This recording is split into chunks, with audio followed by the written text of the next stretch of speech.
Stop. Listen, don't move. I got some important information for you. Ride Along Live is moving to TikTok. And we want to take you along with us. I'm beginning to have some serious second thoughts about this. No, I'm not going to be dancing or nothing like that. You won't see that. But it's going to be excitement. It's going to be fun. And we're on TikTok. Somebody come and look at this. Look at this. So click the link at the bottom and follow us on TikTok. It will be a TikToking experience. Follow us on TikTok and let's expand the platform together.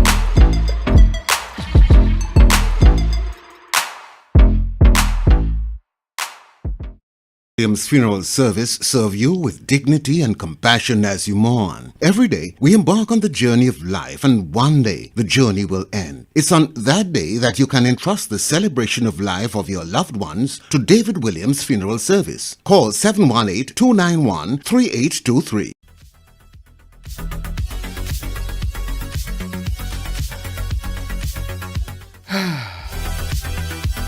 Welcome to Ride Along Live for today. Welcome to the ride. As you guys come and go ahead and share up the thing right now. Yeah. Hey, V, how you doing? Welcome to the ride. Thank you so much. Good evening, one and all. I'm seeing everybody.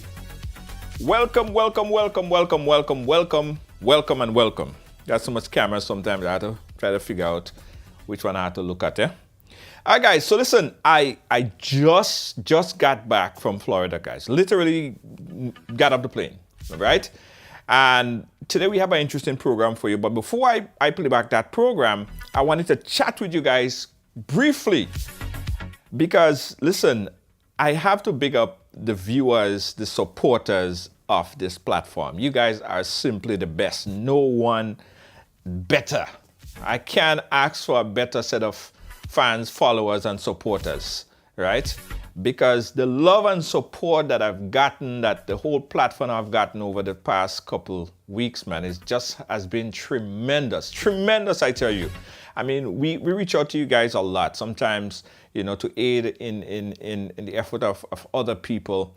And sometimes in this particular week, I really see and feel the love that this whole platform have.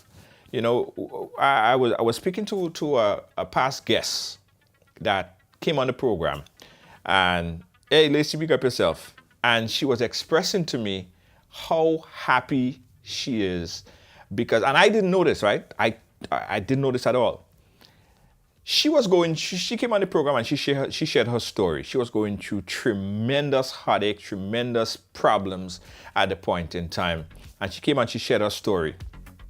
And one of our dedicated ride-along viewers, guys,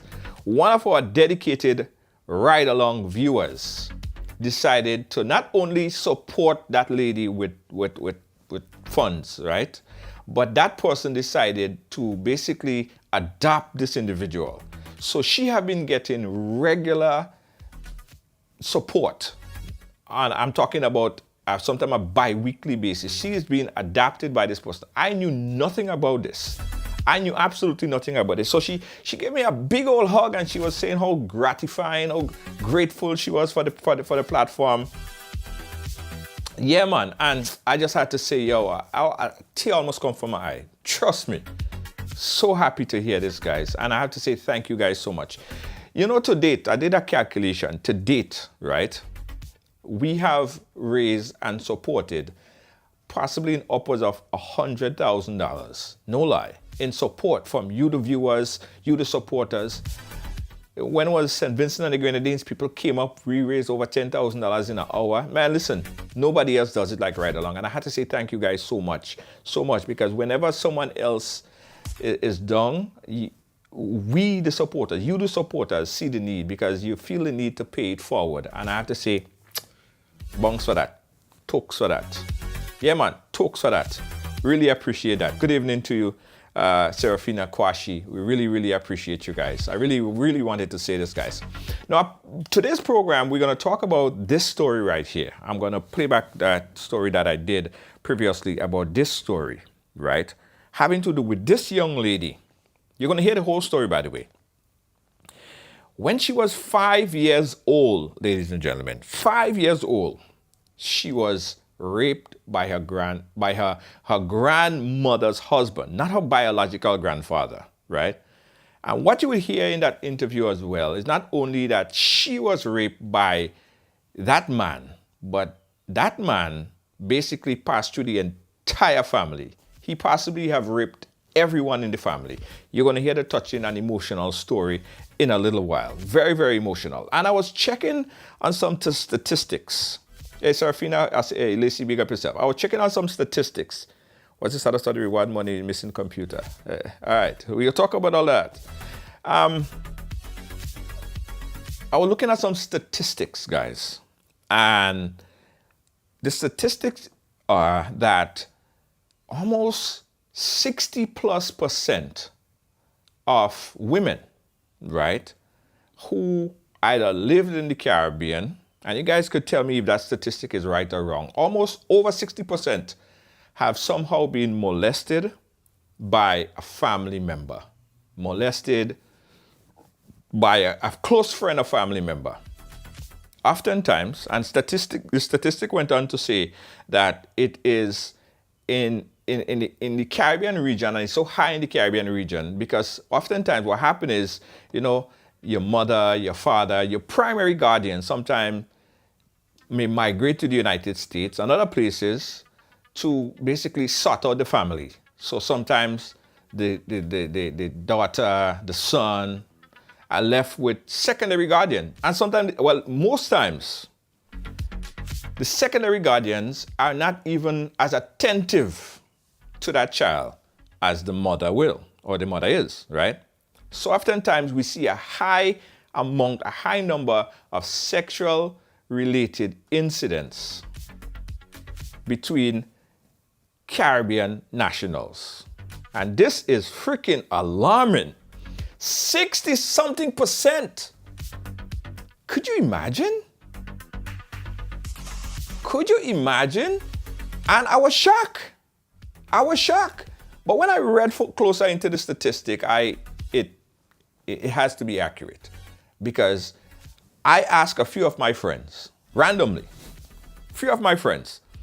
and if they themselves wasn't sexually molested by a family member, someone in their family or someone that they know very close was sexually molested by a family member.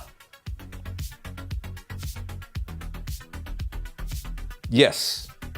And as they say, oftentimes it's someone that you trust. Not the stranger, not the person coming through your window, not the random person that you might meet in the park or in the mall. No, is a close family member, guys. So this story here will bring it all into perspective, because it shows that we have a lot of problems, man. We have a lot of freaking problems. And this thing is like, it's not getting fixed. It's not getting better. Who is fixing? Who is focused? What government? What administration? Whatever is really focused on that sector of an obsessed amount of sexually related incidents among young kids in our Caribbean region. Crazy. So I want to play back this for you guys. I want you guys to listen carefully to it, because she touched on a number of things. And a couple of the things we could probably even work towards preventing a situation like that from happening again. All right? So, very important. I'm going to play that back. Before I do that, guys, a couple of things that came through the wire this weekend. I want to touch on it briefly. I don't know if you guys heard about this, but radio personality Lester Noel, he passed away earlier today. So we send out our condolences to the fraternity. This guy is a brilliant comedian, radio personality. He hosted the Mardi Gras a couple times. He's a comedian, and he had complications after an accident that he had months ago, and he never fully recovered. So we send out our condolences to the family of Lester Noel, budding radio personality, young, upcoming radio personality, but definitely have $1 million personality, man. This guy is very funny, I heard. I mean, I didn't know him personally. I had probably had minimal conversations with him, but the people that I've spoken to and spoke about him, they spoke of him in very high regards. Very bright future ahead. So rest in peace to Lister Noel. On the up and up tip, not all bad news, guys. Adjamo Edson Mitchell the Adjamo, he officially got baptized over the weekend. So Edson Mitchell the Adjamo, kudos to you, my brother. He's going to be singing a new kind of song. He's going to be singing to the Lord. So congrats and big up to Edson Mitchell the Adjamo. What else? Really quickly, I got to go through this before I play back that interview, guys. Okay, celebrating 100, Miss Morel Mitchell. That's the mother of Dr. Keith Mitchell. She celebrated a milestone over the weekend. 100 years. That's a milestone. That is a milestone. Yeah, definitely a milestone. Happy birthday. And she's strong and she looking good, dancing and everything. All right. We could only hope that we could leave a milestone like that. 100 years, it's a lot of years, and a whole lot of years. What else? Really quickly, guys, really quickly. We're playing bingo on the 28th, guys. We are playing bingo on the 28th, all right? We are playing bingo on the 28th. Now, this is what I want you guys to do. Whether now or after the program, get your ticket, because we're only going to have a limited amount of tickets. It's the virtual bingos, which means you could be in Timbuktu and you're still playing. You could be in Timbuk 1, Timbuk 2, and you're still playing. All right? Get your ticket. Ticket's only $5. But get this, guys. The jackpot is $500. And also, we have 3 games. So game number 1, we're playing for an Apple AirPod. We're playing for a brand new Apple iPod. And then the jackpot of $500. Live entertainment, real vibes. So, guys, get your tickets for this game. It's going to be 3 games of bingo, $5. And you get your ticket. Let me type in where you can get your ticket. It's called rydebuy.com. Rydebuy.com. Get your tickets at this link right here. rydebuy.com. Tickets only $5. Tickets only $5. Maryland, that's how you get your ticket. You go to rydebuy.com and get your tickets. Tickets only $5. And you could win up to $500. That's the jackpot. But we also have an iPad and also an AirPod that you could also win.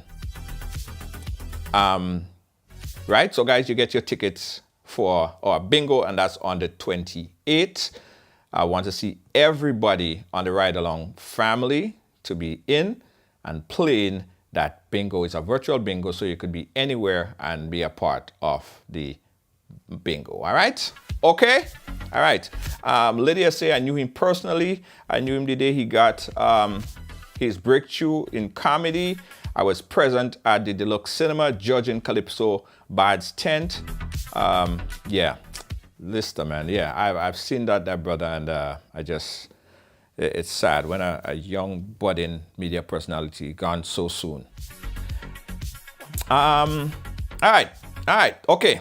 So we have all the questions there, guys. 500, Patricia say 500 is not enough. Okay, Patricia, I know it's not enough, so make it enough. Put another $500 on top of it, right? Remember, this is a fundraiser. What we do here, when we make money from our bingos, from our brunches, from anything that we do here and Ride Along, guess where it goes back? It goes right back into assisting people and possibly back into your pocket. So people who needs the assistance. This year, we're doing the ham sale. We're giving away 100 ham. That goes right back into it. So $500 is a lot. All right. And over the next month, because we try to do this at least once a month, right? We'll be increasing it, doing more things as we get more sponsors on board.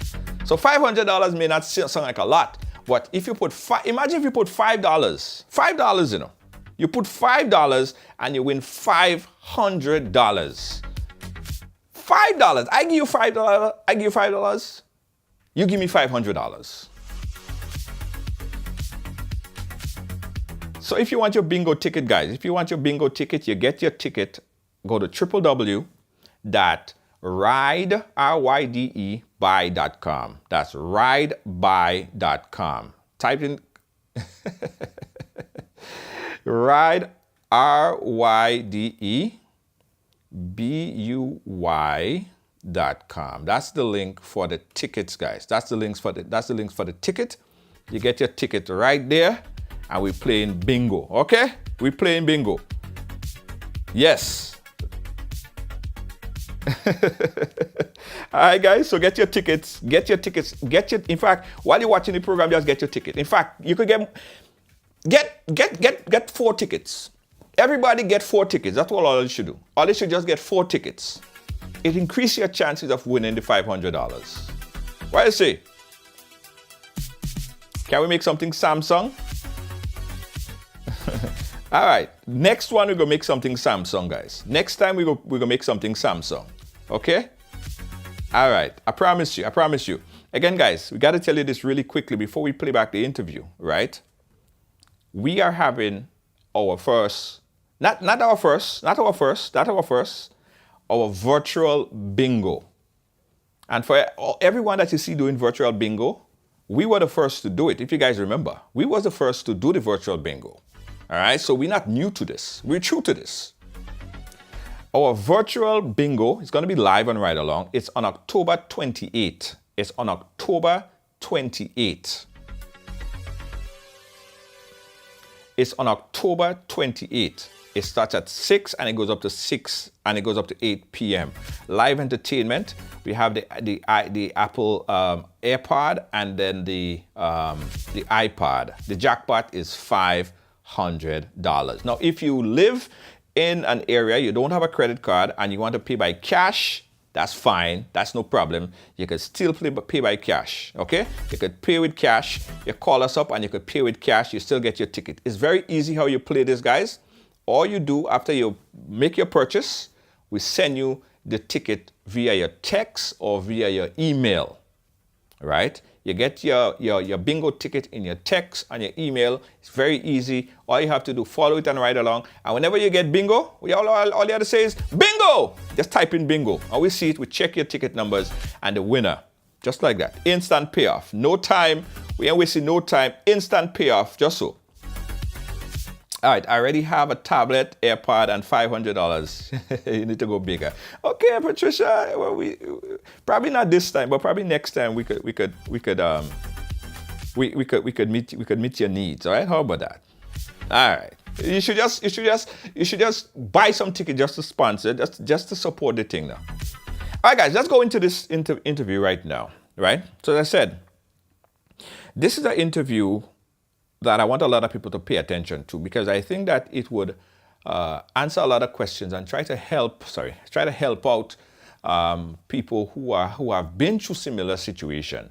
This young lady, at the age of 5, she was molested by her mother boyfriend, or grandmother boyfriend, husband, I should say. All right, this is the story, guys. Check it out. Who has such an interesting story to tell, and such a shocking story too at that.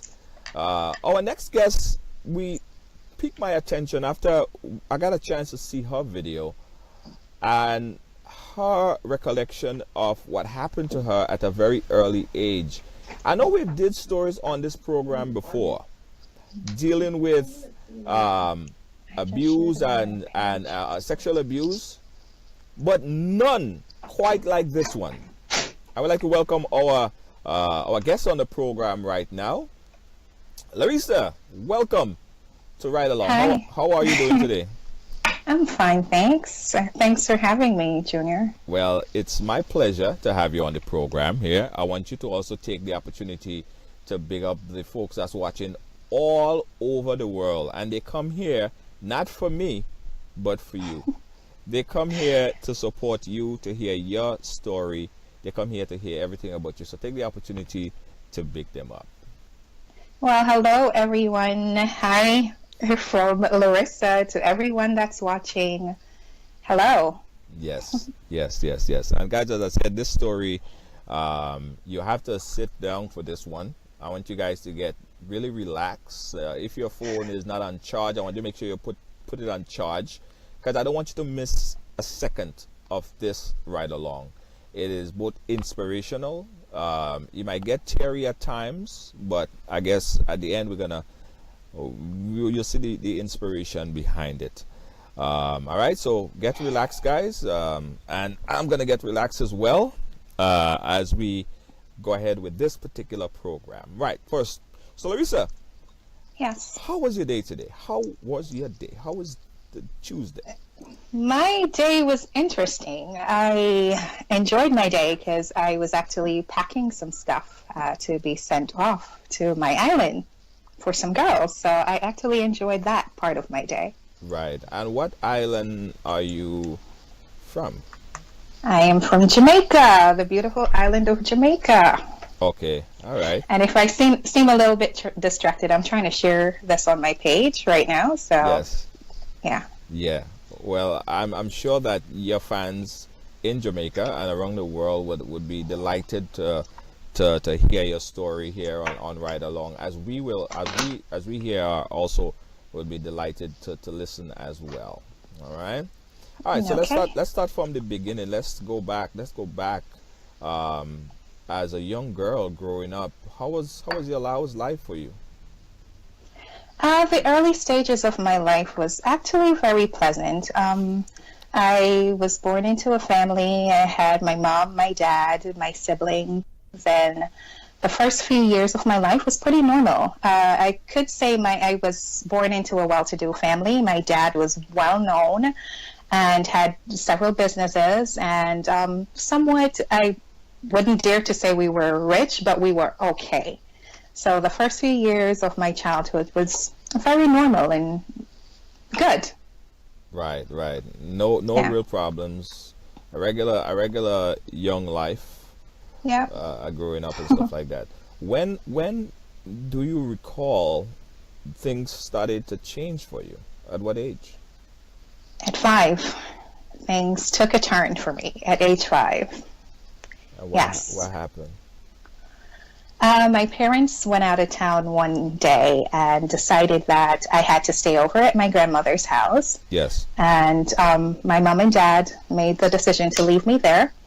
And unfortunately, on their way back, my dad's vehicle broke down, so they couldn't make it back in time. So I had to spend the night at my grandmother's house.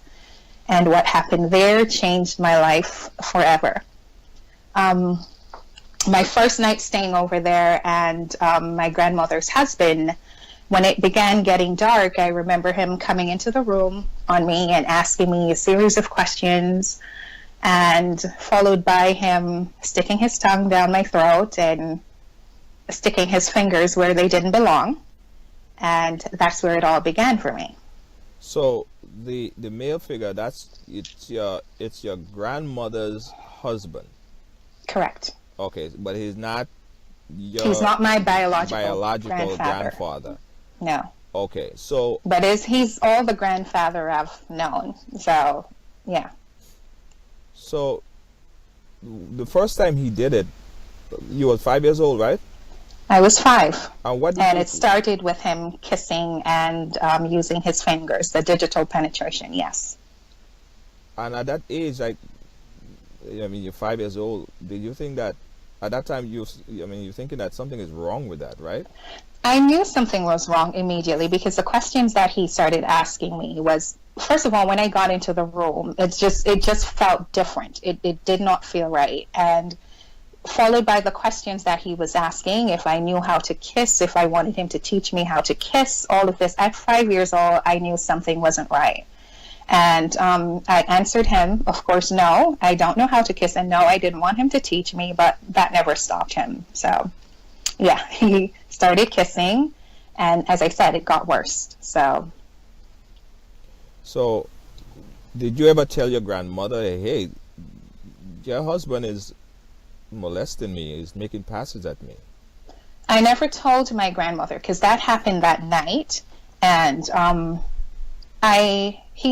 after he did all of that, and he told me that no one would believe me if I told, and if I said anything to anyone, he was going to harm my grandmother, he was going to harm my mother, and all of this. But it never took, because the morning after, when my mom came to get me, I told my mom what happened. And what did your mom say? That's the tough part. My mother checked me, Uh-huh. and when she brought me home, I got home and she checked me by pulling my undies down and checked me to see if he had penetrated, which he didn't. And she pulled my undies back up and told me that I shouldn't say anything to anyone, including my dad. Now, let me just get this out of the way right now before we go into anything else, is that I found out later the reason why my mom did that was because of fear, because my mom was also raped by this man from she was 6 until she was 16 years old. Let's go back a little bit. How did your grandmother meet him? I honestly don't know. There's certain stories that's been circulating throughout the family for years, and it was just a matter of she was dating someone else and they met, and he wanted to talk to her, and somewhere along the line they started messing around with each other, as in not doing anything yet, but what ended up happening, he wanted to talk to her, she wasn't being direct with him or whatever the case is, he ended up raping her. However, what happened after that, he raped her, but she still married him. Hold on. So he raped your grandmother before they actually started to date? Yes, he did. And that didn't phase the situation. She still went on. She still married him. She still married him. And people may be asking, how do I know that? These are my grandmother's direct words, not just to me, but to several of us, including my mom, my aunt. So that's her story she tells. He raped her, and she still married him. Okay, so here is this guy that she already know is a rapist. Mm-hmm. She brought him into the house, and here he is meeting your mother. Yes. What happened there? My mother is her eldest child, and she had several other daughters after my mom before he came in the picture. And what I know now to be true is that he also, as I said, he raped my mother. He began raping my mom from she was 6 years old, and my aunts. He did this not just to my mom, but to my mom's sister as well. Sisters. So he raped your mother. Well, I'm trying. What? Oh, hold on. Let me just take a breather. I don't want to get emotional. I want to take it very calm because this is freaking alarming, right? He raped your mother, your grandmother. Yeah. She married him, brought him into the house. He raped your mother. In addition, he also raped your mother's sister, which is your aunt. My aunts, yeah. So, was he on a tyrant? Was he on a raping spree? What was wrong with this guy? And in addition to my aunts, he went through several cousins as well. He was doing his rounds in the family before it even got to me. So, yeah, he was on, if you want to call it a raping spree, I don't know, but he was having the time of his life. So I'm sitting here now, guys. You're watching Ride Along, and I'm watching the comments here, and I'm going to get to your comments. Big up to Chopper John West is in there. Nilsa, everyone saying that this is crazy. This is beyond crazy. This is insane, right? So I'm assuming now that he made the wrongs to the entire family. Your grandmother must have known now that this guy is no good. What action? What happened there? What action did she take to remedy the situation? Well, for years, and still today, she says that she doesn't know. She didn't know. And that's her story that she keeps repeating. She had no idea what was going on. However, in recent years, I've concluded that my grandmother knew. If she did not know all along, she knew a few years well that something was off. And another thing that at this point, my mom and my aunts, we have gone through this and we've actually debated amongst ourselves if that's the truth, if she really could have gone so many years without having any inkling whatsoever. I don't believe that to be true, because there is a God-given mechanism that I believe and I know every woman is born with, right? And my grandmother was not exempt from that. So I knew at some point in time, especially after her nieces, a couple of her nieces had had that experience with her husband as well, and they had reported, they had spoken, but they were met with threats, they weren't believed, and the way it was handled, nothing came out of it. They were chased away, and they were told that it was said that they were lying.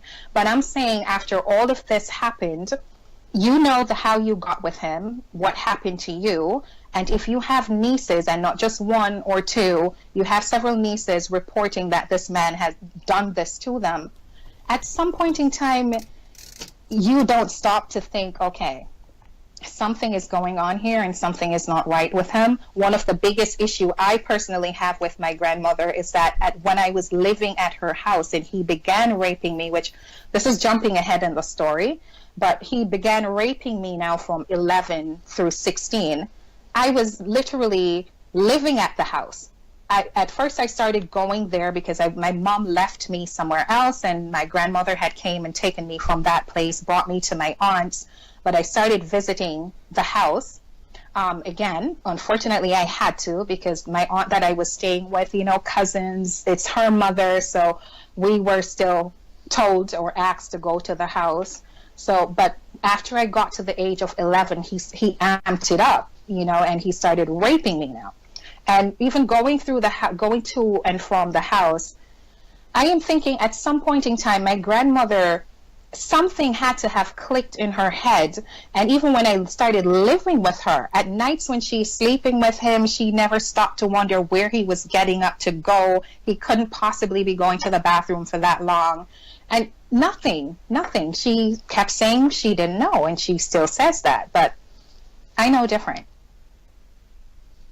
This is very alarming. I saw someone post in the chat room earlier. They said they have to be dreaming. Now I feel the same way. I cannot imagine a human being could be so ruthless in the need, on the urge for sex, right? That he would rape an entire family. But what's even more alarming to me is that your grandmother never protected you, or never protected anyone, by possibly getting rid of him. What was her position during this whole thing? Did she ever break and say, okay, you got to get out now, this is enough is enough, I can't take it anymore? Did that ever happen? That never happened, because as I said, till this day, she stays saying that she did not know anything about it. And what is it that we expect her to do if she didn't know anything about it? And at one point in time, I was giving my grandmother the benefit of a doubt, right?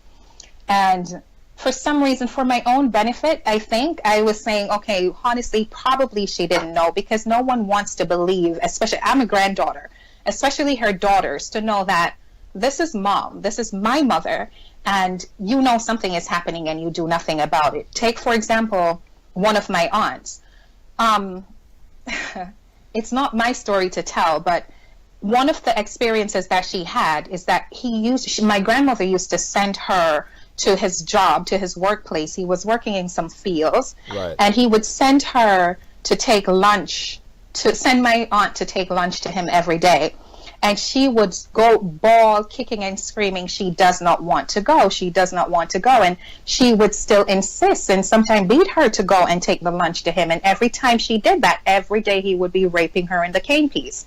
And I'm saying things like this, my grandmother never took notice of anything. But when I started realizing that my grandmother's not telling the truth totally.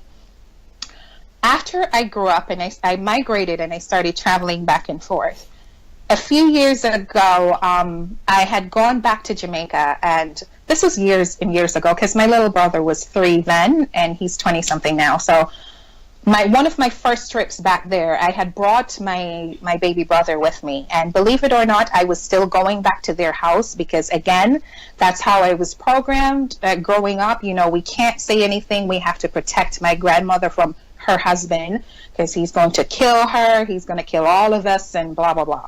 So I was still going back to the house even after I left, and I brought my baby brother with me. And I remember he had turned 3 and I decided to throw him a little party. This was his first time to Jamaica. So we were having the party for him and they threw flour. It's something we do in Jamaica, you know, they throw flour all over. Yeah, and he panicked, and so I brought him in the house to wash him off, and I bathed him, clothed him, and was taking him back outside. And here comes my grandmother's husband, and my grandmother was sitting on the porch, on the veranda, unbeknownst to me. And her husband came up to me and said to me, "So what are you gonna give me? And didn't you bring anything for me?" And apparently I said to him, which I now remember after my grandmother told me this, that I turned to him and I said to him, "The only thing I would give you is 3 shots, 3 bullets in your head if I had a gun." My grandmother heard this, and as I said, this was back in 1998. Right. My grandmother heard her first grandchild say that to her husband, and as a grandmother, she never pulled me aside and she never said to me, "But no, Larissa, what kind of hatred could you possibly have for this man that you would want to put 3 bullets in his head?" Nothing. She said nothing of the sort to me. And years later now, back in 2013 and all of this, when all of this started coming out and I brought him to court and all of this, that's when she started saying to me, "Oh, she should have known," and this, that, because she heard me when I said that to her. Right. And she never said anything to me. I don't want to go to the court proceeding yet because there is a part of this thing here which I don't understand. Okay. Your mother, she was there, she is there to protect you. Okay, say that your grandmother failed and your grandmother is protecting her husband. What was your mother's excuse for not protecting you? Fair. And that's honestly all I can put it down to. Right. And we Fear understand. and her wanting to protect her mother. And no, it sounds crazy, but that's pretty much what it boiled down to. She wanted to protect her mother because she was honestly afraid and really believing that he was going to kill her mother. And even though I am her daughter, and I know we've heard it, I've gone through it. Trust me, I've gone through years of going back and forth with my mom about the same thing. But after understanding now, because my mom, my coming to her at 5 and saying whatever, this man did whatever to me at 5 years old, I think my mom literally just went back to that 6-year-old child and just fear took over. And she did not act the way she was supposed to act, unfortunately. She did not come to my defense then, and it took her a few years to get to where she is now, but thank God she finally did. But to answer your question, that's all I can think of, and I know to be so. It's fair. Now, Jen in the chat is asking, now, where was your father? My father was there, but my father knew nothing about it. My dad, God rest his soul, he passed away April 2nd of last year, and he went to his grave not knowing any of this. So he was never aware of what you was going through? He was never told. Now, why was this guy so fearful? Was he a big dude? Was he a police officer? Did he carry guns? Did he have machetes? Was he killing people? Why was he fear? That right there. No, he wasn't a big dude. He wasn't to look at. He wasn't even a scary dude, so to speak. But he was known in our household and in the community as just this very ignorant bastard. Like, he had a temper and he would flare up, and one of the things that he was really known for is that he always had a machete, and he would walk around and he would sharpen that machete in your face. You know, it's always like the scare tactic that he used to quiet all of us. Right. For me personally, I know it's the same tactic he used for my mom and my aunts to manipulate them, you know, fair. But for me personally, as I said, my mom and dad had migrated at this point when he began raping me. And one of the things that he used to manipulate me was that if I opened my mouth and I said anything, he was going to cut my brothers and my sisters' necks in their sleep. So as a little child, I am not going to run the risk. I don't know if he's telling the truth or not, so I wasn't going to use my siblings as a bargaining chip, but try to figure out if he's playing or not. So you do the best thing as a child. You're afraid, you keep your mouth shut. And worse, I was told to keep my mouth shut, so I did. So you protected the situation because of the same fear that he instilled in the rest of your family. Understandable, you was young. But you went to... I was very young. Very young. And as I said, I know it's very hard for persons, and as I'm not excluding myself from it, there was several years that I just could not understand my mother's take either. But it took me a while to figure out that's what it was. She was so traumatized, and unfortunately, that's how it showed up. But, okay, so basically, the adult's supposed to make the adult decision, but it seemed like you were taking the brunt of the hit, literally, for the whole family. And still am, might I add. Oh, wow. Because yes, now I'm considered the black sheep of the family, the outcast by some, because I am speaking. And of course, as we all know, this is the evil that you do not speak about. So many cultures, everyone sweeps it under the rug and just turn a blind eye, pretending it's not happening or it didn't happen, because of the shame and the stigma that's associated with it. But there came a point in my life, and to be exact, 2013, that I just could not deal with it anymore. I couldn't cope with it anymore. Let me see. Somebody said Junior asked her where. Okay, now somebody was asking you where, but this she is from Jamaica, not Grenada. That happened at that point in time happened in Jamaica. No, there was St. Thomas, Jamaica. Yeah. No, there was 2 phases that you went through that he raped you from 5 to. No, he fondled me at 5. Oh, he fondled you at 5. He fondled me at 5. The kissing, the fondling, and all of that started at 5. However, in my mother's defense, when I told my mom what happened at 5, I never went back to that house. But fast forward 5 years, and her and my dad migrated. They got the opportunity to come move overseas, and she left me at a pastor's house in another town. But when my grandmother found out about all of that, my grandmother wasn't happy about it. And so my grandmother went and took me from that house. Now, my mom and my aunt knew exactly why I wasn't able to be staying at my grandmother's house. The same grandmother took you from the pastor house? Yeah, my grandmother came and got me from where my mom left me. And brought you back to that bastard house? Okay, so the intent was for her to take me from the pastor's house and bring me back to her house.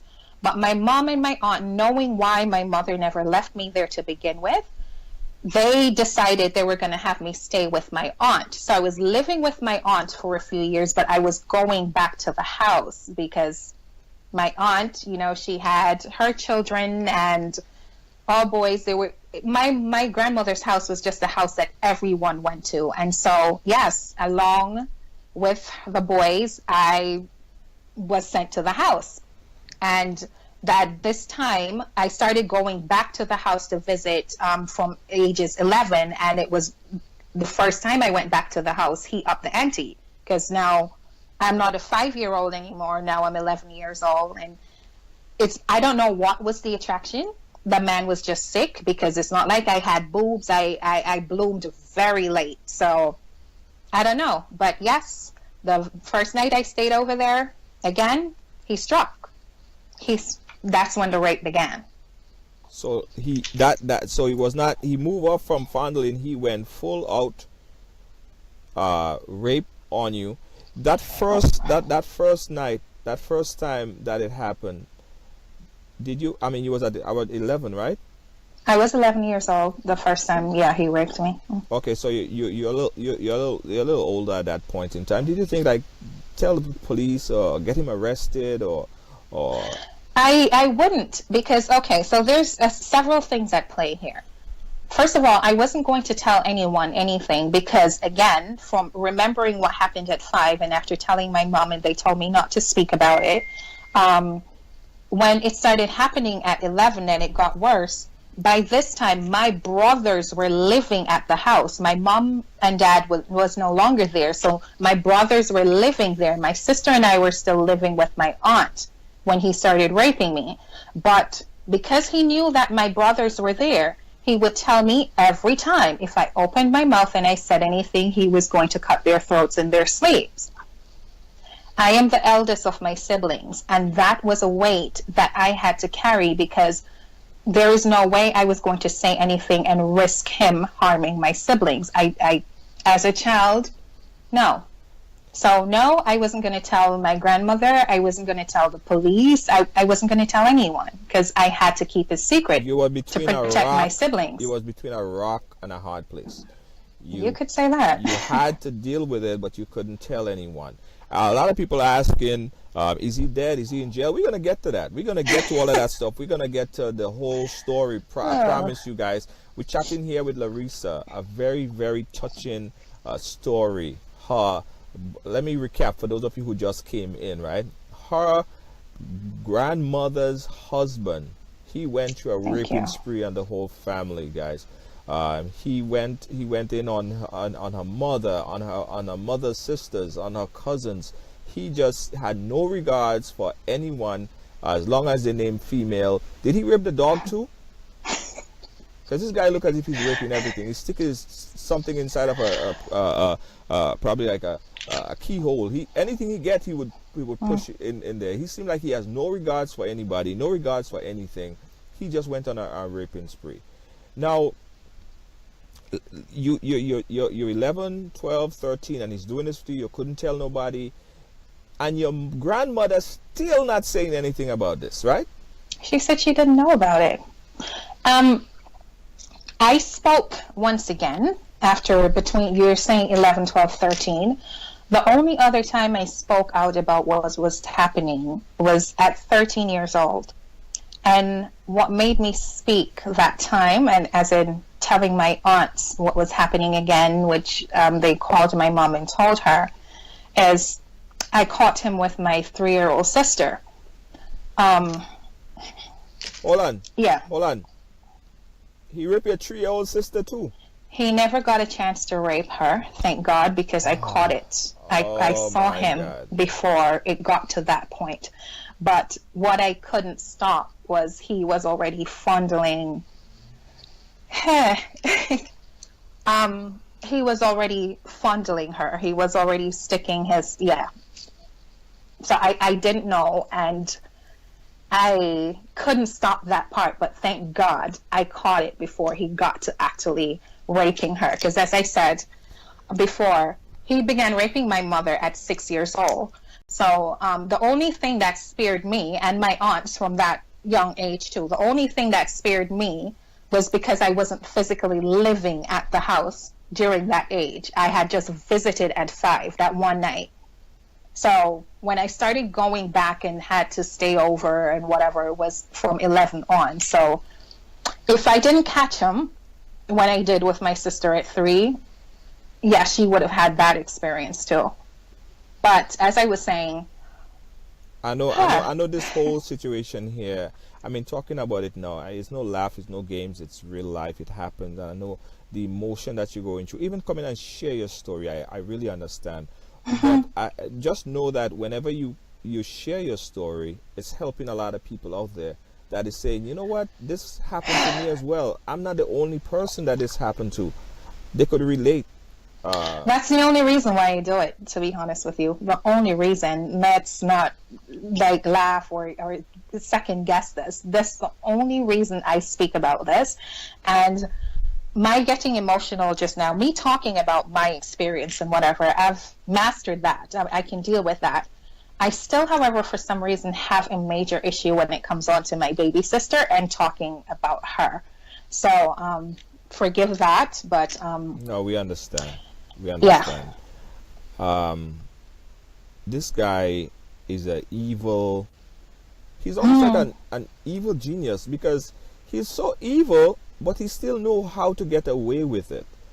And the fear that he instilled in everyone prevent him from getting prosecuted for it. That's what made it go on for so long. It's just the fear, and it's not just him. It's just a cycle. It's things that these are the things that pedophiles do. They manipulate and they prey on the vulnerable, and they use their tactics to keep them quiet so they can prolong this sick game that they play. And that is true, because I remember speaking with Michelle, a Grenadian female who was sexually abused as well. She came out on the program and she told her story. And I remember one of the main things that Michelle was saying is that he always told her that if she speak out, that he's gonna kill her mother. So that's why I say it's a genius plan. Like, they psychoanalyze you and analyze what you care about, and they prey on you because they don't want you to lose a family member. Exactly. It's a kind of genius plan.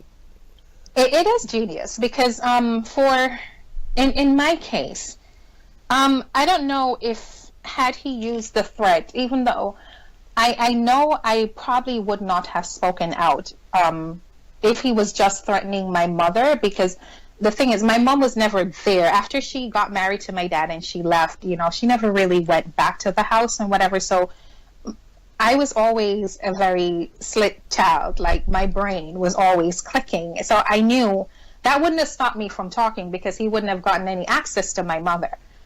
But because my brothers were there, and my sister, I only have one sister, and everyone that knows me knows my sister's nickname is Larissa's Pocketbook, because we never left each other's side. And so he knew the love that I had for my siblings, and which is how I even ended up living back at the house.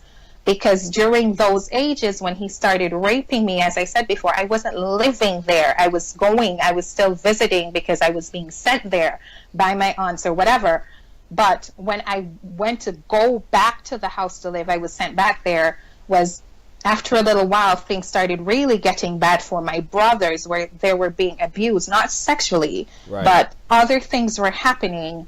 And so he knew the fact that I loved my siblings so much, and that was my weakness. I would have never opened my mouth. Yes. Because I had to protect them. And as I said, I'm the eldest, and my parents left, so I just figured it was my responsibility. I had to shield them at all costs. Jenny David is asking, did he use protection, and or did any one of you guys ever got pregnant for him?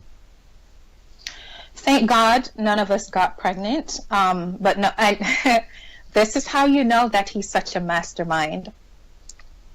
This man raped each and every one of us, and he stopped at the ages that he did, because that was the ages that we all started seeing our menses.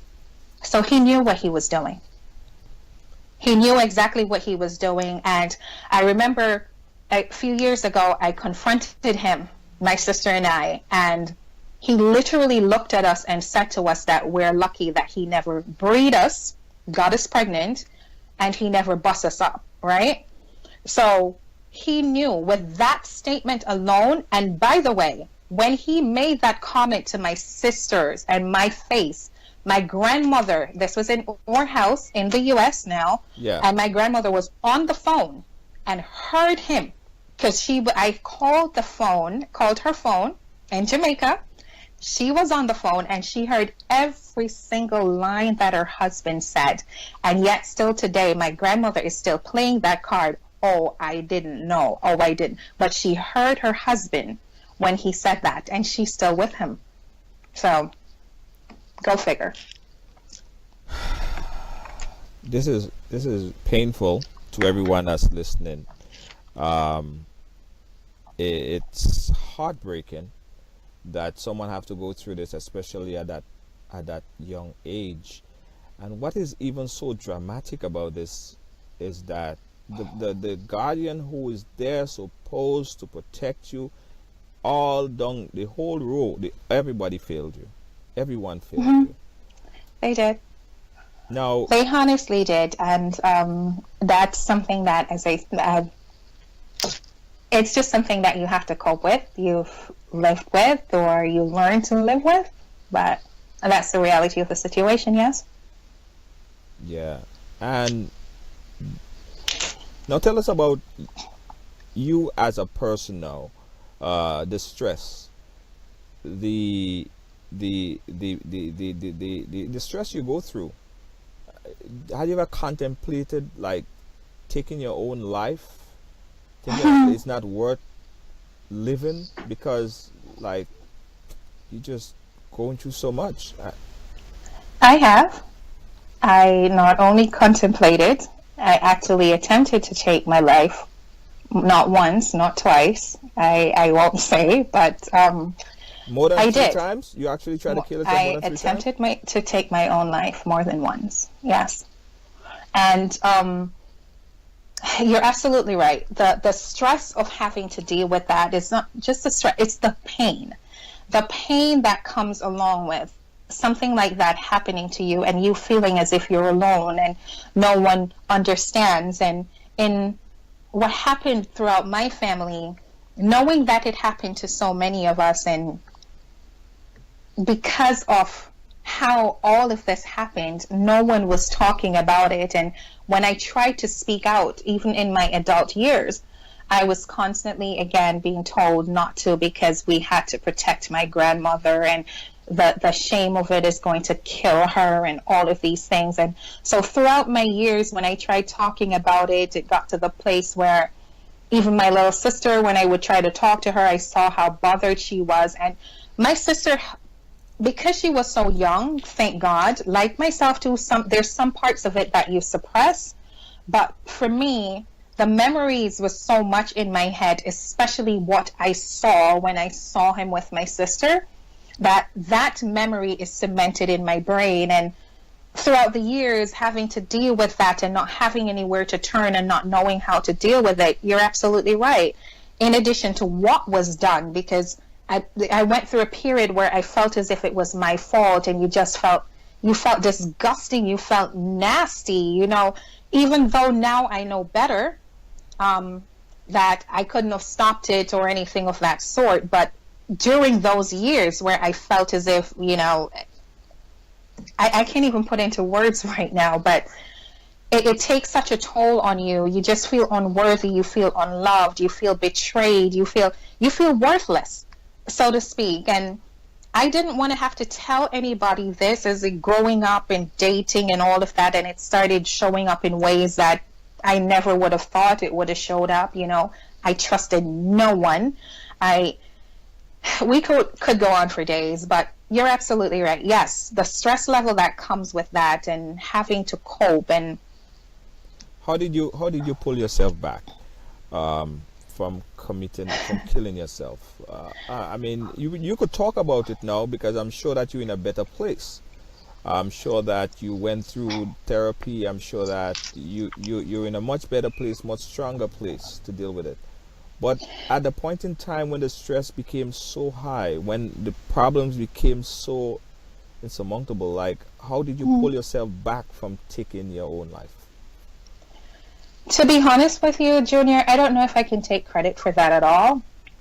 I can only say that was just God, the mercy of God in every, and what I will not do, I won't talk about the details of how I attempted to take my life, because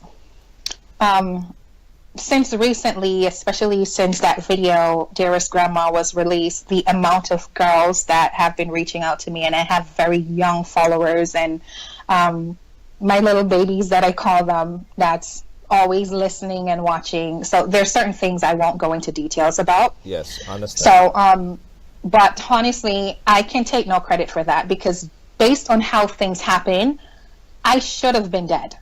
Time and time and time again, over and over, I should have been dead. And so I cannot honestly sit here and say I pulled myself back from anything. I can only give credit to God that He spared my life. Yeah. He spared my life. So that would be my answer. Okay, let's get back to this guy now. The serial Do we have rapist. to? I guess everyone wants to know, where is he now, and how Have you ever approached him and say, yeah, what the hell? What's wrong with you? As I said, to answer the first question, he's there. He's in St. Thomas, Jamaica, with his wife, my grandmother. He's still married to her. She's still They're married still to him. together. Oh my Junior. God. Oh no, don't tell me. They're very much still together. Going to bed at nights, waking up in the mornings. Yes, they're still very much together. Up to today, up to a day like today, they're still Oh yeah, together. they're still together Very after interesting. all of this. And yeah, as you said, that will come later. But during the court process and all of that, seeing this woman that they said I had to protect for over 30 years. I had to shield her and protect her from her husband when we were in court, and seeing her show up every day to court in support of her husband, you cannot imagine how that feels. I can't put into words what that feels like, because again, this is my grandmother. But as I said, she's there and he's there. But could you understand? Here's the long question, right? Mm-hmm. You protected your mother, and you justify protecting her because of you didn't want anything to happen to your brothers. Mm-hmm. Your mother protected him as Her well, mother. her mother, and Mm-hmm. her mother protected her man. So if you have to blame him, you have to blame yourself. Not to blame. I'm not saying blame yourself, because you not to be blamed. You're the victim in all of this. But I'm just showing the chronological order of this here. Probably she is thinking the same thing you thinking or you thought. And she who? My grandmother? Your Or grandmother. my She's mother? sitting there. Your grandmother sitting there saying, "I have to protect him because I'm scared the same way how everybody is scared through the channel." And I'm not saying that it's completely wrong that she had to sit there and protect him after all that he did to the family. But protect him from who? And protect him from what exactly? That's the other thing. Because everyone was protecting her from the fact that he was threatening to kill her. Right. And I can understand that's part of the forgiving factor that I had to that place I had to get to where my mother was concerned, because I had to get to that place of understanding where my mom, going through all that she have gone through, and my mom has gone through bouts of abuse, and as I said earlier, it's not my place to tell their story, but he wasn't the only person that abused my mother. So my mother was psychologically damaged in that sense then. But the truth of the matter is, from my mother's standpoint, I can understand, because the same way I felt the need to protect her and to shield her, which is one of the reasons that it took me so long to speak, because as a daughter, and regardless of the fact that I never felt protected by her, Yes. I felt compelled, because I love my mom so much, to protect her. And so it kept me from talking, because I realized that my mother was still so jaded by the fact that what people were going to think, what people are going to say, the shame and the stigma that comes with it. So I kept my mouth for a long time, shielding my mom as well as my siblings. And so I understood at some point where she was coming from too, in trying to protect her own mother, because no matter what, that's her mom, and she did not want to see her mom die a violent death by this bastard. Yes. But now, who would she, my grandmother, who would she have been protecting him from? Because there was nothing or no one to shield him from. He was the one doing all of this and making the threats and all of that. So no one was going to attack him, or no one was threatening to do anything to him. She's protecting him from himself. He's a waste. He's a piece of slime. He's a shitball. He's a shithole. I'm sorry. He's just not a good person. He's the devil. I And believe there's so. no other way to classify him. He's not a human being, because a human being would never go through a string of, kids. There is nothing possible that a human being could look at a 5-year-old, a 6-year-old child and find that is sexually attractive about A that. 3-year-old, let's not forget. A 3-year-old, there is 3-year-old nothing, sister. and anyone for that matter, who have any kind of sexual inclination to a little baby, you're a sick, pathetic bastard. Sorry, but that's what you are. And that's what he is. Talk about... Yes. Sorry. Yeah, no problem. Guys, you're watching Right Along. And Could you go talk to grandma, please? I'm doing it. right. The mother is doing the playing the mother role, and that's what's happening right there, right now. But nevertheless, guys, we're here on Right Along. I'm sorry, you gotta give Jack his jacket. If he was doing something positive, we'll say something positive about him. But the truth and the fact about it is, he didn't do anything in to protect his entire offspring. Her entire offspring, and the grandmother is worse. Right? Worse. No, tell me about the court proceeding. What happened throughout the court proceeding? You attempted to take him to court, correct? I didn't attempt. I took him to court. So after all the years of going back and forth and dealing with the traumas of everything I went through, when I thought it couldn't get any worse, in 2013, I found out that he never stopped, because I migrated at 16 plus, almost 17, and my sister and I, my brothers, we all came and got reunited with my mom and dad. Mm-hmm. And we tried to put it behind us and all of that, even though that's when it started really manifesting for me in my adult years. I was having a really hard time. But in 2013 was when all crap hit the fan, when I found out that he never stopped. I found out about 2 younger cousins in 2013, and because of that, I slipped into depression, because I felt as if it was my fault for whatever happened to them. And so, long story short, then I had to start therapy, because again, the toll that it took on me then, finding out what happened to them. But as a result of all of that, I decided, with the help of my brothers, that we were going to press charges. And I found out that there wasn't a statute of limitation in Jamaica. And so I flew, one of my brothers with me, flew to Jamaica, and we walked into the police station and filed a report against him. And he got arrested. Good. And from there, he got bailed. My grandmother. Oh, your grandmother bailed him out? My grandmother put up her house, boo-boo. Put up her house and went and got her husband. What's wrong with this woman? And she got him out, and he was on bail. Now, the court proceeding lasting a whopping 3.5 years.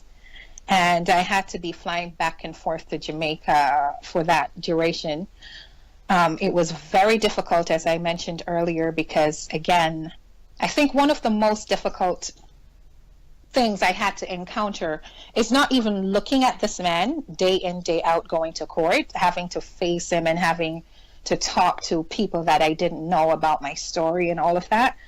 The most traumatic part for me was showing up at court every time and sitting across from my grandmother with her husband. And it wasn't just me. My mom and one of my aunts was also a part of the court proceeding. And even though her own daughters would ask her not to show up, because it made it that much harder, because this is their mother. At this point, I didn't give a crap, but they were having a hard time with it. I guess we all were, because to know that we shielded her for so long, and here we are at court, and we have to be looking at her, talking to her husband and being there in support of her husband. It was extremely difficult. But as I said, for 3.5 years, we did that. The court case wrapped in December of 2016. But during the period, what was happening, because of his age now, he's 80, I want to say 84. He's between 82 and 84 now. And the defense attorney, now we would need a whole nother show for that, or whatever happened at court. But long and short of it is, they tried to get him to plea, not plea, but to say that he's not fit to stand trial because of his age and health issues that he was having. He's fit. His ass is fit. He can stand it. Oh, he was beyond fit because, as I said, we would need a whole show to talk about all the craziness that happened in court. But the long and short of it is he ended up receiving a suspended sentence. And what that means is that he was given 2 years, 2 years that he had to serve at home, and 12 months of probation where he had to report to appeal. But that pretty much was his sentencing. But not to just leave that, because I don't want anyone thinking that, you know, that's just the Jamaican court system or nothing like that.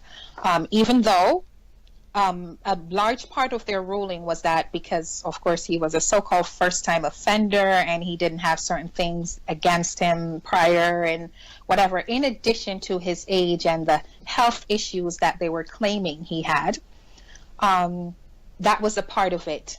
And to add to the fact that, believe it or not, I did ask for leniency for him at the end. Now, that is the puzzling part, because I would think that you want to press the charges so hard that it's stuck.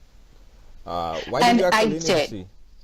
I did, Junior, and to be honest with you, he should have, and he should have spent some time. Even when I asked for leniency for him, in all honesty, I did not know that's the sentence he was going to get. But the reason, in my own defense, why I ended up asking for leniency for him, after going to court with him for 3.5 years and seeing this man's behavior, knowing he had absolutely no remorse, because initially when I started the court proceedings, it wasn't even because of myself. It was because of my cousins, because of everyone else that had gone through this. And I thought bringing him to court would force him to take responsibility for what he did. And it would make him see, if no one else, us telling him that he hurt us and all of that wasn't getting through to him, him being brought to court would finally cement it in his brain that he did something wrong and he would be forced to take responsibility for that. That never happened. It didn't matter what was going on, what happened at court. The man had absolutely no remorse. He would constantly make justifications and all of that. And so at the end of the day, for me, and that's just simply for talking for myself now, him going to prison really would not have done anything for me, because still he did not have any remorse and still doesn't have any remorse for what he did. However, what I realized was causing him to cringe was the fact that when he had to come to court and people were looking at him and people were pointing fingers and knowing who he was having a hard time with that. And so for me, him being locked away and wasting taxpayers' money, because in truth and in fact, he did have some health issues, not really the ones they were professing in court. That was all a lie. But I figured the stress of it all would have killed him within a year, and him dying would not have done anything at all for me. Him sitting there, however, and watching his news, because he's an avid news reader, he reads the Gleaner and the Star in Jamaica every day. He don't like people pointing fingers at him, right? He doesn't. So I for will me, point my every finger at time him he right sees now. my You face, nasty, dirty, stinking man. No, it's serious. It's every seriousness. time he sees my I want him face, to and this see is your what I face. know for real that is happening now, is whenever he sits there and he's watching in the comfort of his home the 6 o'clock news and he sees me, he starts cussing and carrying on, and he feels ashamed and walking through the community now and people knowing. For me, that's his punishment. Being locked away, being fed 3 meals a day and nothing comes out of it for me, that wasn't going to do anything for me at all, because it still made him, it didn't do anything at all for him. Him having to hang his head now, yes, I'd rather that over him being locked away. I want him to see this program. I want him to see the condemnation that we are making towards him. He's a slime. He did this. And I'm not saying not only to you. One is bad enough. Mm-hmm. But you went through the whole entire family. That's not a man. That is a devil. That is a beast. I can't wrap my head around it. It is. I want him to see this. If anyone know him, I want you guys to put this in his WhatsApp and send it off to him. and let him take a He look. doesn't have WhatsApp. He's 80 something years old. His wife does, but he Put it, doesn't. whoever has WhatsApp, whoever, whatever, put it in there. But listen, he's 84 years old right now. Do you think that he still have inclination of doing this? Junior, they don't stop. This is an illness. This man is sick. He's demented. Pedophiles don't stop. You have pedophiles that are reformed, but those are the ones that actually have gone to the place where they realize something is really wrong, and they come to terms with it and they seek help. This bastard, however, that's not who he is. He sees nothing wrong with what he did. And you're asking if he has the inclination. Listen, a pedophile is a pedophile through and through. Even if he cannot manage to physically rape someone, literally what they do is they go through the grooming process where they get the little girls or the little boys and they groom them. And that's a whole nother process. We'll have to discuss at a later time, but the grooming process, and then they use the digital penetration. So even if he's not physically penetrating someone sexually, he can't get it up, but he's uses his finger on it. He'll use his fingers. And as I said before, his prime targets are babies. And unfortunately, if there's still little girls going to this house, but I pray to God that everyone in the community should know by now and keep their children away.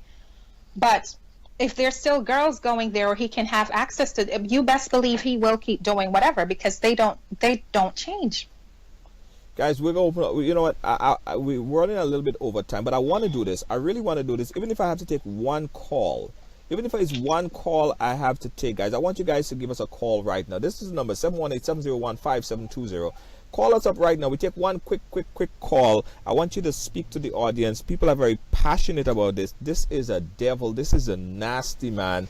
And I want somebody else other than myself and Larissa say that to his face. Guys, I want you to call this number, 718-701-5720, because he needs to get the message. And not only him. The funny thing about this whole thing, right, is there is a lot of people out there that is doing this. There is a lot of people. You wouldn't believe, Larissa, you wouldn't believe our inbox here at Ride Along. Sometimes during the week, right, we have sometimes 5 weeks of programming dealing with sexual assault. Right? Oh, wow. And we say we can't have 5 days straight of dealing with this. We have a call coming in. So let's just spread it around. A lot of people are doing this. Caller, hello? Hello? Hello, caller?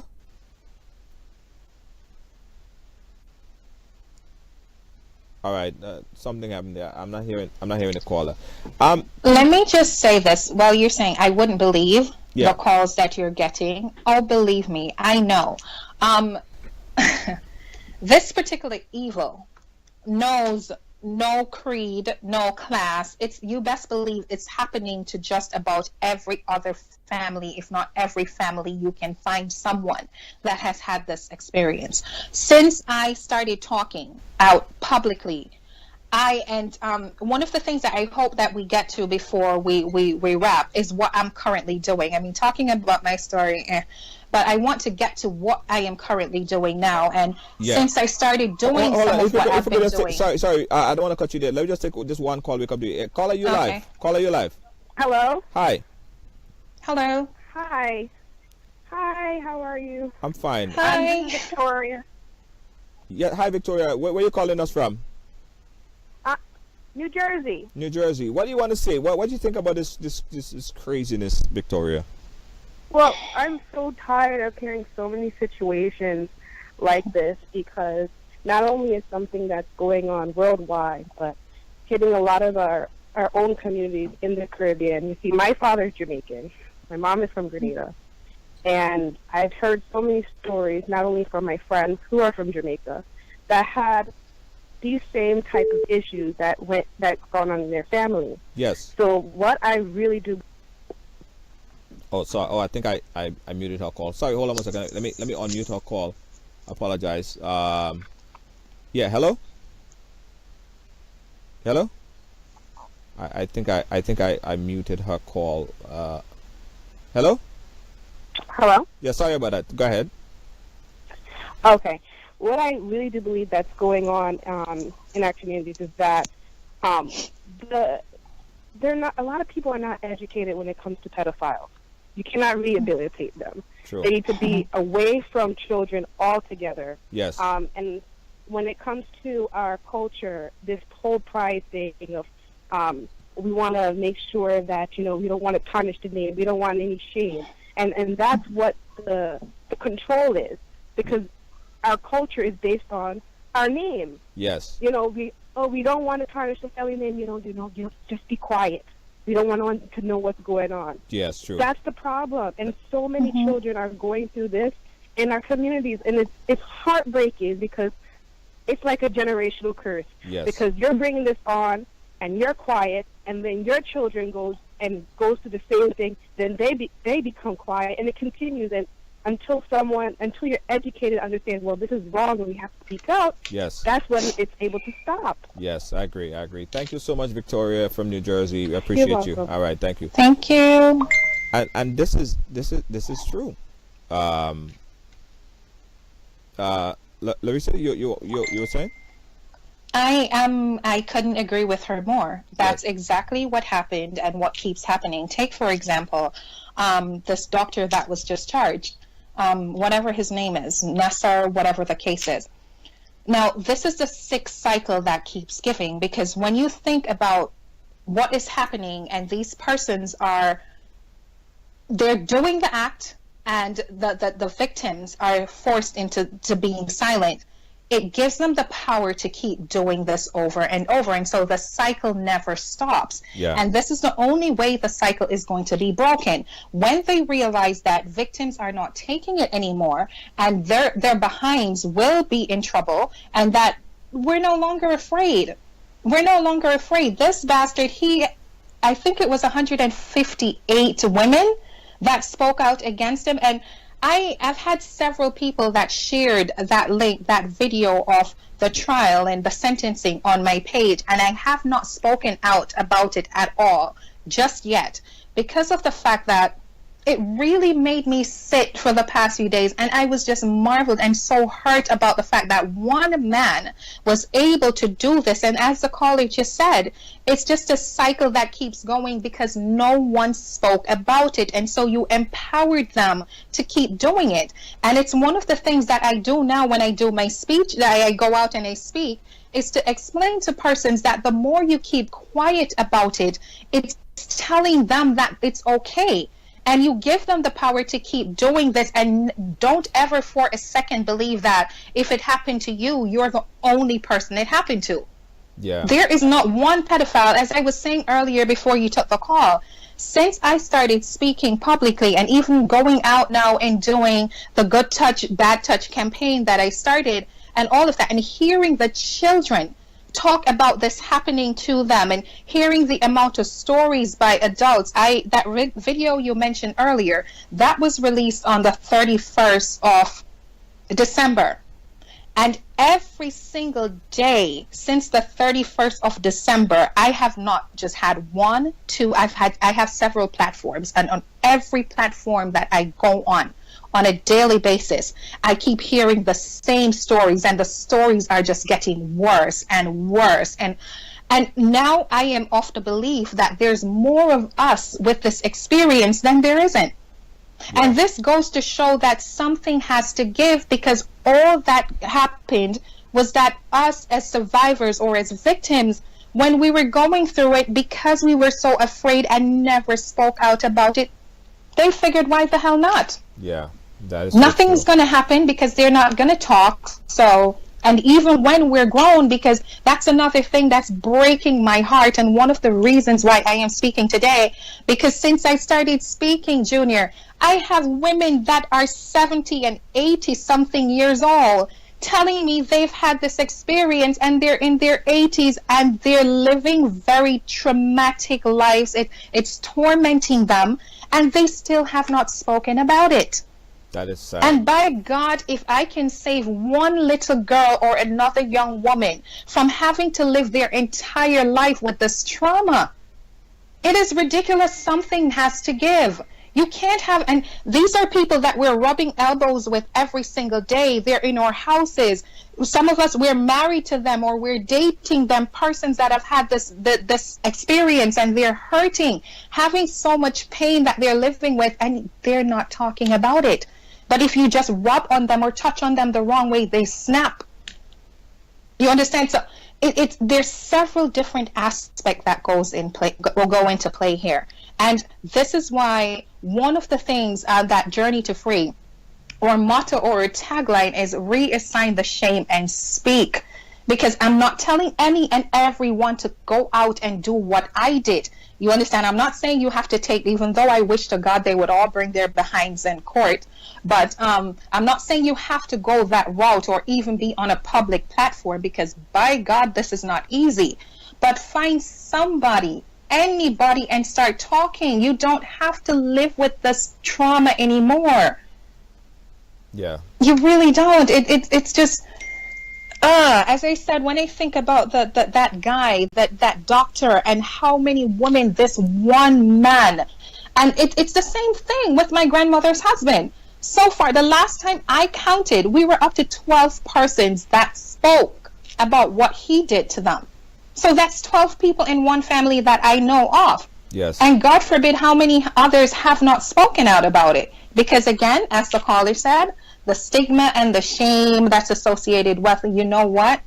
This much I do know, and I continue to tell persons, I have nothing to be ashamed of, and neither do they. We never asked for this. I never asked for this bastard to put his hands on me. This is not my fault. I had nothing to do with it. And so I have nothing to be ashamed of. And for all the years that I had to live with it, it's time for you to wear some of it. It's time for you to take the blunt of the shame, because I did nothing. So when people are looking at you in the community now, and you have to walk and hang your head and you see people whispering, yes, deal with it. Yes. Deal with it. I agree. Let me tell you, I thank you so much for sharing your story here with us. And moving forward, I know that you're stronger. I know that you're in a better place, better position to deal with it now, because you're also helping people, and we appreciate you. We appreciate that. What you want to leave with? What's the takeaway from everything? What is the takeaway? Again, I didn't get to touch on some of the things that I am doing right now, we want to get to that as well. Yeah, let me do that real quick. Yeah. Over the past year, I've been traveling back and forth. I've been traveling a lot, actually, because again, as I mentioned before, I started this campaign called the Good Touch versus Bad Touch campaign in Jamaica. And this is where I go in with members of the SISOCA team. And the SISOCA is the Center of Investigations for Sexual Offenses and Child Abuse. And we go into the schools, and we're talking about the very youngest ages to high schools. And we do presentations talking about good touch and bad touch.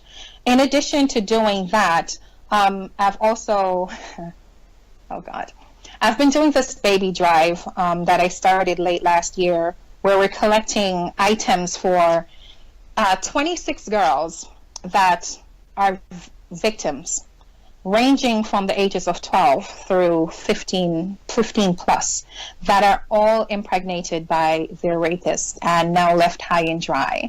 So there's several things that we're doing. In addition to that, this July that's coming, July 2018, we're hosting an Awakened retreat. And this is where we take 30 girls and we take them from home and community. And these are all victims of child sexual abuse. And we take them to a central location and pretty much just get them on the path to healing, because we'll be having psychologists and psychotherapists and all of them come in to work with these girls. So there are several things that I personally have been doing, and been putting a team together to tackle this as best as we possibly can. But to wrap things up and to say, one of the reasons why I'm doing this, Junior, because, again, there are too many of us that are living with this trauma or have experienced this and still refuse to talk. And I need people to know with you living with this thing and we're not talking about it, that's exactly what is happening, is that we're encouraging and empowering pedophiles to keep up the sick trend. It needs to stop. People need to start speaking out about what was done to them. They need to even if they're not going to confront these bastards, but we need to do something, because this is the only way that we're going to save the younger generation. We cannot sit here idly every day talking about, yes, the children are the future, when this is affecting our children at an alarming rate. And us as adults, we're sitting and there's very little that we're doing to protect our children. Because I can't begin to tell you how many children I've come in contact with now that's telling me that whether their parents knew about it, and oh God, nothing's being done. But as a community, whether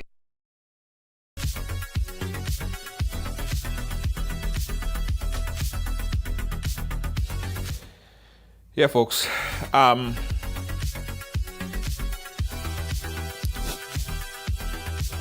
So I hope you guys learned a lot from this engagement, this program that you saw here today.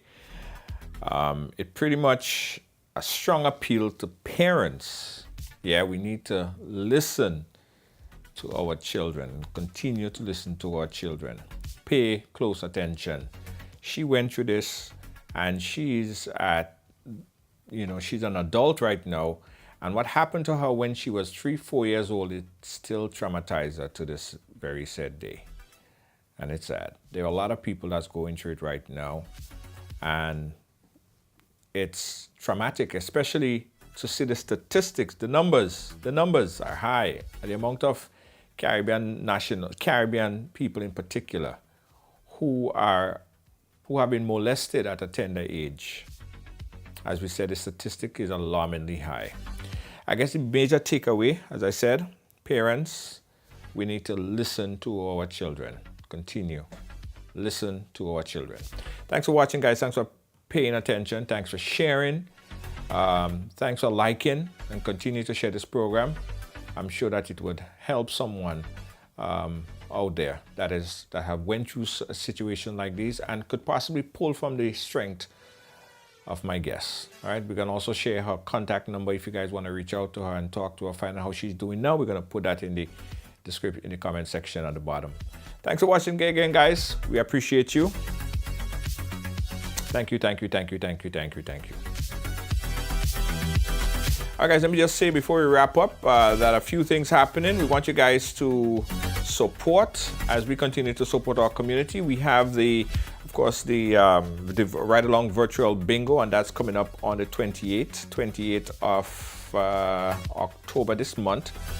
And that's going to be a live broadcast. It's virtual, so you can play from anywhere. Tickets are only $5. Tickets are $5, and you can obtain your tickets right now. In fact, we want you to get your ticket right now. Let me put the link is Ride by RYDEBUY.com. Click on that link and purchase your tickets. Oh, we only going to have 350 tickets, guys. It's going to be limited to 350 tickets. The jackpot is $500. We have 2 other games. We have an iPod and also an AirPod that we're going to be giving away in Game 1 and Game 2. We may add some additional games as well, but the jackpot is $500. We want you guys to go and purchase your ticket tonight. The link, I just pinned it there, is ridebuy.com. Click that link, and very easy checkout. If you don't want to use credit card, or you don't have a credit card, or for whatever reason, you could also call us and make your payment that way. You could call 718-701-5720. So you go ahead and purchase your ticket right now. We have limited tickets. We're only going to be selling 350 tickets maximum. And after that, it's all done. So go ahead and get your tickets tonight, guys. Again, if you live out of the country or you don't have a credit card, you could always call us and you could do that transaction by cash. All right. This is a fundraiser, guys. So proceeds from all fundraisers goes right back into the community. And we say thank you guys so much. We're looking to do our toy drive, we have our Christmas hamper, we have our Christmas ham special that we give out every year. All of these fundraisers goes towards assisting our community. Again, guys, thank you for watching. Catch you guys again tomorrow. Good night.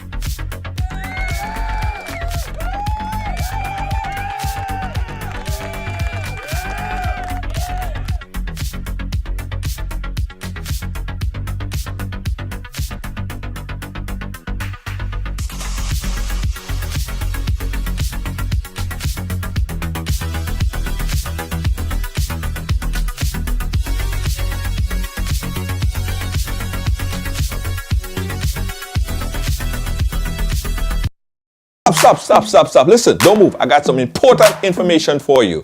Ride Along Live is moving to TikTok. And we want to take you along with us. I'm beginning to have some serious second thoughts about this. No, I'm not going to be dancing or nothing like that. You won't see that.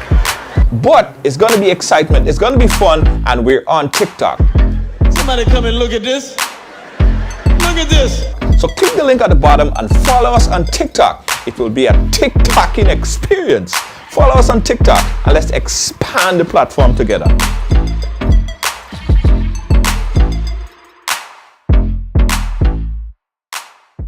Williams Funeral Service serve you with dignity and compassion as you mourn. Every day, we embark on the journey of life, and one day, the journey will end. It's on that day that you can entrust the celebration of life of your loved ones to David Williams Funeral Service. Call 718-291-3823.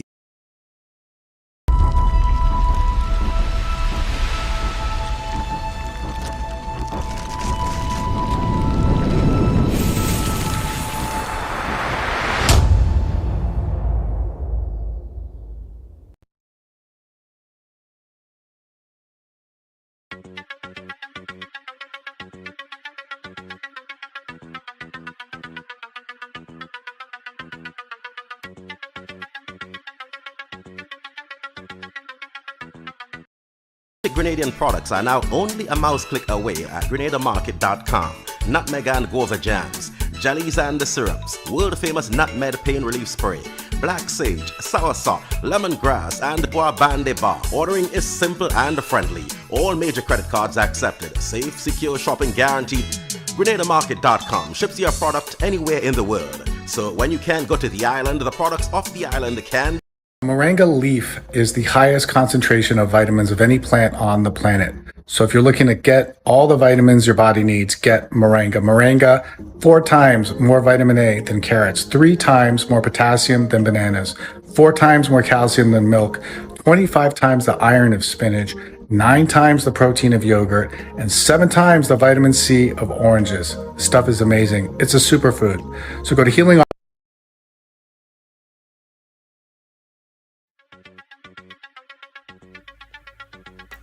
Yes, guys, we also got to tell you about the Moringa plant by Vingard Limited.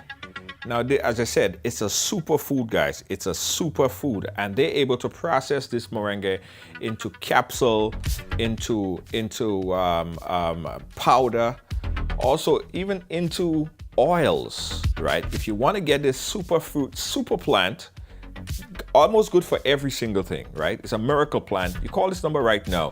It's 347. Let me get it. Hold on, guys.